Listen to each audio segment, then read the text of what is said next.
1월 17일 금요일입니다.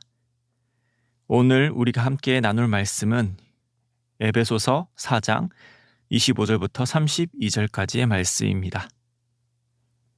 그런즉 거짓을 버리고 각각 그 이웃과 더불어 참된 것을 말하라. 이는 우리가 서로 지체가 됨이라. 분을 내어도 죄를 짓지 말며 해가 지도록 분을 품지 말고 마귀에게 틈을 주지 말라. 도둑질하는 자는 다시 도둑질하지 말고 돌이켜 가난한 자에게 구제할 수 있도록 자기 손으로 수고하여 선한 일을 하라. 무릇 더러운 말은 너희 입 밖에도 내지 말고 오직 덕을 세우는데 소용되는 대로 선한 말을 하여 듣는 자들에게 은혜를 끼치게 하라. 하나님의 성령을 근심하게 하지 말라. 그 안에서 너희가 구원의 날까지 인치심을 받았느니라.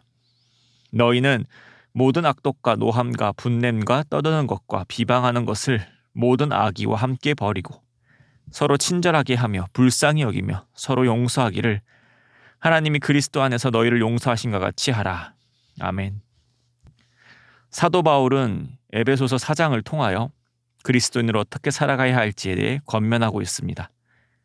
오늘 본문의 앞 본문에서도 사도 바울은 이방인과 같이 허망한 것으로 행하지 말고 옛사람을 벗어버리고 하나님을 따라 의와 진리의 거룩함으로 지으심을 받은 새 사람을 입으라 라고 말씀합니다.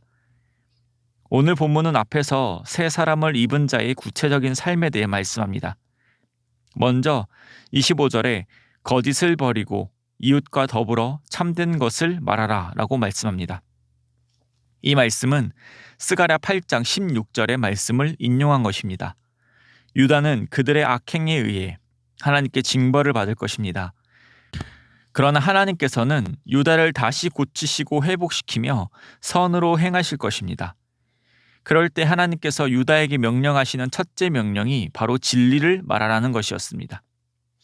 사도 바울도 이제 참된 그리스도인답게 살아가는 것에 대해 구체적으로 말할 때 첫 번째를 참된 것을 말하라고 합니다.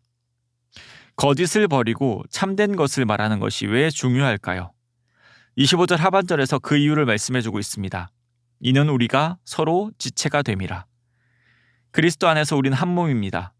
사도 바울은 유대인이나 이방인이나 그리스도 안에서 하나가 되었음을 앞 본문에서도 분명히 말씀하였습니다. 한 지체이기에 거짓은 서로에게 치명적인 결과를 가지고 오게 됩니다. 만약 손으로 뜨거운 것을 만졌는데 손이 뜨겁다는 정보를 거짓으로 전달하여 뜨겁지 않다고 하면 어떻게 될까요? 시력을 잃어버릴 정도로 강렬한 빛을 눈이 보고 있는데 거짓으로 괜찮다고 하면 어떨까요? 그러면 그것은 손과 눈만 그 기능을 상실하는 게 아니라 우리 몸 전체에 치명적인 손상이 가해지는 것입니다. 거짓은 이와 같습니다. 사탄을 보고 성경은 거짓의 아비라고도 표현을 하였습니다. 뱀이 하와를 유혹할 때 교묘히 거짓을 섞었습니다. 거짓은 단지 도덕적으로 약간의 결함이 아닌 심각한 죄인 것입니다. 그러므로 사도 바울은 한 몸, 신앙 공동체의 치명적인 거짓을 버리라고 말씀하는 것입니다. 거짓은 공동체를 분열시키며 공동체에 치명적인 문제를 발생시킵니다. 이어서 26절에서는 분을 내어도 죄를 짓지 말며 해가 지도록 분을 품지 말고라고 말씀합니다. 이 말씀에 의하면 분을 내는 것이 곧 죄를 짓는 것은 아니다라고 생각할 수 있습니다. 성경의 여러 부분에서 하나님께서 그의 백성에게 진노하시는 것을 볼 수 있습니다. 분을 내는 것 자체가 죄라면 하나님의 진노는 어떻게 설명할 수 있을까요? 물론 성경에서 이러한 부분에 대해서도 올바른 답을 제공해주고 있습니다. 성경에서 드러나는 하나님의 진노는 죄와 불의에 대한 진노이죠. 하나님은 마음의 동기와 숨겨진 의도조차도 아시는 전지하신 하나님이십니다. 그런 하나님의 진노는 분명 공정하고 옳습니다. 하나님은 분명 신실하시고 선하시기 때문에 감정에 휘둘리시는 분이 아니십니다. 그날 기분이 나쁘다고 화를 내시는 분이 아니라는 거죠. 그렇기에 하나님의 진노는 결코 죄와 관련이 없습니다. 하나님의 진노는 사람의 진노와 차이가 있습니다. 그리스도인은 어떨까요? 그리스도인도 하나님의 자녀로 세상의 죄와 불의를 보고 분을 낼 수 있습니다. 그러나 우리는 알고 있습니다. 우리가 하나님의 자녀로 분명 죄와는 분리되어 살아가는 자들이지만 우리의 연약함에 의해서, 유혹에 의해 죄를 범할 때가 있다는 것을 말이죠. 말씀에서와 같이 분을 내는 것 자체는 죄가 아니지만 아무리 죄와 불의에 대한 분이라 하여도 해가 지도록 분을 품고 있으면 그 분이 죄로 연결될 수 있습니다. 분을 마음에 품고 그 분에 대해 계속 생각이 흐르면 그 분은 결국 폭발하게 될 수도 있습니다. 분이 폭발하게 된다면 처음에 의도와는 상관없이 상대방에 대한 맹목적인 분노, 상대방에 대한 미움, 결국 상대를 해하고 싶은 죄를 짓게 될 수도 있습니다. 결국 이 분을 품는다라는 것은 27절과 같이 마귀에게 틈을 주는 것입니다. 우리는 우리 자신을 믿고 살아가는 것이 아님을 다시 한번 확인해야겠습니다. 우리는 항상 겸손하게 성령님만을 의지하며 죄로 갈 수 있는 그 어떠한 가능성도 열어두어서는 안 되겠습니다. 28절에서는 도둑질에 대해 이야기합니다. 도둑질하는 자는 다시 도둑질하지 말고 돌이켜 가난한 자에게 구제할 수 있도록 자기 손으로 수고하여 선한 일을 하라고 말씀합니다.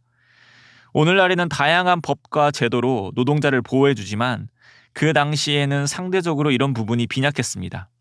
실직했을 때 보호받을 방법이 없었고 실직했을 때 그 시기를 버틸 만한 충분한 수당도 당연히 없었습니다. 하루를 일해서 하루를 먹고 사는 사람이 실직한다면 어떻게 먹고 살아야 할까요? 먹고 살 방법이 없어서 살기 위한 도둑질을 할 수도 있을 것입니다. 그 당시에는 이러한 도둑질이 많았다고 합니다. 그러나 그렇다 한들 도둑질은 분명 죄입니다. 누군가의 소유를 강제로 빼앗는 것이기 때문이죠. 당연히 해서는 안 됩니다. 그러나 이 사실이 특별히 그리스도인에게 어떤 의미가 있을까요? 도둑질하지 말라는 것은 그리스도인이 아니어도 세상법으로도 금하는 것이기 때문입니다. 그리스도인에게 있어 도둑질은 그것이 나쁜 일이기 안 하는 그런 것을 넘어섭니다. 28절의 말씀에는 도둑질과 반대되는 선한 일에 대해서도 말씀합니다.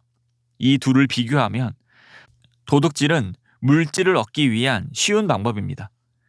도둑질은 오직 자신만을 위한 것입니다. 그러나 선한 일은 자기 손으로 수고하여야 합니다.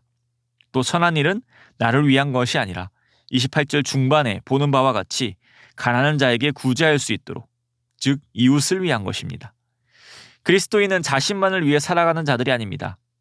하나님께서 은혜로 세워주신 공동체를 자신의 몸과 같이 사랑하며 돌봐야 합니다. 그리고 그 사랑은 공동체를 넘어서 세상으로 향하게 됩니다. 그렇게 도둑질을 하지 않는 것은 그것이 위법 행위이기 때문만이 아니라 자신과 공동체, 더 나아가 세상에 아무런 유익이 되지 않기 때문입니다. 도둑질의 반대로 제시한 그 선한 일을 해야 하는 이유는 합법적으로 자신의 재산을 축적하는 방법이기 때문이 아니라 가난한 자에게 구제할 수 있도록 수고하여 선한 일을 행하는 것입니다. 29절의 말씀도 이와 동일한 원리입니다. 더러운 말은 공동체에 어떠한 유익도 없습니다. 더러운 말의 동기는 결코 사랑이 아닙니다. 그렇기에 공동체를 사랑하기에 덕을 세워야 하고 그 덕을 세우기 위해 선한 말을 하라고 말씀합니다. 31절, 32절의 말씀은 앞의 내용의 핵심이라 할 수 있겠습니다. 너희는 모든 악독과 노함과 분냄과 떠드는 것과 비방하는 것을 모든 악의와 함께 버리고 서로 친절하게 하며 불쌍히 여기며 서로 용서하기를 하나님이 그리스도 안에서 너희를 용서하신과 같이 하라.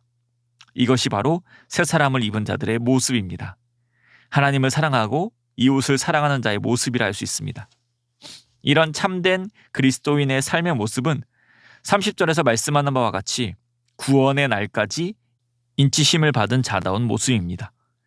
성령님을 근심하게 하는 것이 아닌 성령님께 순종하며 성령님이 기뻐하시는 삶인 것입니다. 사랑하는 성도님, 우리는 그리스도인다운 삶을 살기 위하여 수고하여야 합니다. 에베소 교회뿐만 아니라 초대교회에도 여러 문제가 있었습니다. 그때나 지금이나 우리에게도 이런 동일한 문제들이 있습니다. 문제가 밖으로 드러나지 않는다고 해도 우리 안에는 옛사람의 본성, 죄된 본성이 있습니다. 그렇기에 거짓, 분을 품는 것, 도둑질하려는 것, 비방하는 것, 무례하며 무정한 것이 우리와 전혀 상관없는 말이 아닙니다. 우리 속에 있습니다. 이 모든 것은 결국 자기 사랑으로부터 오는 것이며 자기 사랑은 하나님 사랑과 이웃 사랑에 반대되는 죄입니다. 우리는 하나님을 따라 의와 진리의 거룩함으로 지으심을 받은 자들입니다. 사망의 법이 우리를 다스리는 것이 아닌 하나님의 생명의 법을 기꺼이 따르며 살아가는 자들입니다. 그러므로 하나님의 은혜로 성령님의 인도하심으로 우리는 이 죄악된 모든 것을 버리고 서로 친절하며 용서하며 사랑을 행하며 살아갈 수 있습니다. 예수님께서 말씀하시고 보여주신 것과 같이 자기를 부인하고 사랑하며 살아갈 수 있습니다. 하나님의 자녀로 하나님의 인도하심과 그 은혜에 힘입어서 오늘 우리에게 있는 그 어떠한 죄의 모양도 힘써 버릴 수 있는 은혜가 있기를 소망합니다. 내 안에 작은 거짓, 오랫동안 품은 분, 실제적으로 남의 것을 빼앗지는 않았지만 남과 비교하며 다른 이와 같이 되기를 갈망하는 도둑질, 내 입에서 흘러나오는 아주 작은 더러운 말 이런 등이 있다면 이 모든 것을 과감히 끊고 버릴 수 있는 은혜가 있기를 원합니다. 성령님을 근심하게 하는 이런 유혹들이 찾아올 때 나를 의지하는 것이 아닌 나를 사랑하시고 구원하시며 영원토록 함께 하시는 그 하나님을 신뢰하며 순종하며 승리하기를 원합니다. 하나님 앞에서의 순종과 선한 일을 통하여 나 자신의 성공과 만족이 아닌 우리 신부상 공동체가 더욱더 그리스도 반석 위에 든든히 세워지기를 축복합니다. 또한 우리 안에 차고 흘러넘치는 그 하나님의 은혜와 사랑이 세상으로 흘러가 소망 없는 세상 가운데 빛과 소금이 되어 세상에 소망을 주는 우리 모두가 되시기를 주님의 이름으로 축복합니다. 기도드리겠습니다. 하나님 아버지 감사합니다. 주님의 자녀 삼아주시고 주님의 자녀로 살아갈 힘을 날마다 말씀을 통해 공급해 주시니 감사드립니다. 하나님, 우리 안에 여전히 연약한 부분이 있음을 고백합니다. 우리는 거짓으로 행하고 싶어하고 오랫동안 분을 품길 원하며 도둑질하고 더러운 말을 하고자 하는 유혹에 빠질 때가 있습니다. 실제로 그런 행위들을 통하여 성령님을 근심하게 할 때도 있습니다. 그러나 그것이 분명 죄인 줄 알게 하시는 하나님의 말씀을 허락하시니 감사드립니다. 우리가 그것이 유혹인 줄 알고 유혹과 힘써 싸우도록 도와주시는 그 하나님이 함께 하시니 감사드립니다. 어떤 작은 모양의 죄도 버리고 오직 하나님께 순종하여 하나님을 사랑하고 이웃을 사랑하는 우리 모두가 되도록 은혜 더하여 주시옵소서. 오늘 말씀과 같이 공동체를 사랑하고 공동체를 위하여 헌신할 수 있는 은혜 주시고 세상 그 어디에도 경험할 수 없는 이 공동체를 통하여 하나님의 사랑이 세상에 증거되는 세상에 소망을 주는 공동체가 되기를 원합니다. 주님, 이 모든 것 통하여 기뻐 영광받아 주시옵소서. 오늘도 우리가 비록 몸은 떨어져 있지만 그리스도의 한 몸, 지체임을 기억하게 하시고 각자의 자리에서 하나님께 예배드리는 삶 살게 하여 주시옵소서. 그로 인해 우리 교회가 모일 때만이 아니라 흩어져 있을 때에도 하나님만 예배하는 주님이 기뻐하시는 공동체가 되게 하여 주시옵소서. 이 모든 간구 주님께서 귀하게 들어주실 줄 믿사오며 이 모든 말씀을 이루고 원하신 예수 그리스도의 이름으로 기도드립니다. 아멘. 우리 말씀과 개인 제목으로 기도하시고 주간 기도 제목에 따라서 모든 소그룹 모임을 위해 함께 기도드리겠습니다.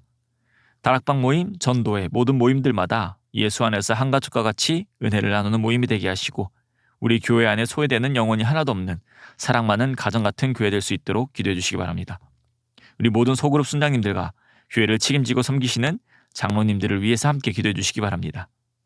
계속해서 나라를 위해 기도하길 원합니다. 나라가 어수선한 상황입니다. 하나님께서 우리 나라를 지키시도록 교회 지도자들이 먼저 회개하며 바르게 말씀을 전하도록 정치 지도자들이 하나님을 두려워하고 백성들을 사랑하며 공평과 정의를 시행하는 바른 지도자들이 될 수 있도록 속히 혼란이 종식되고 평화로운 나라가 될 수 있도록 기도하길 원합니다. 우리 함께 기도드리겠습니다.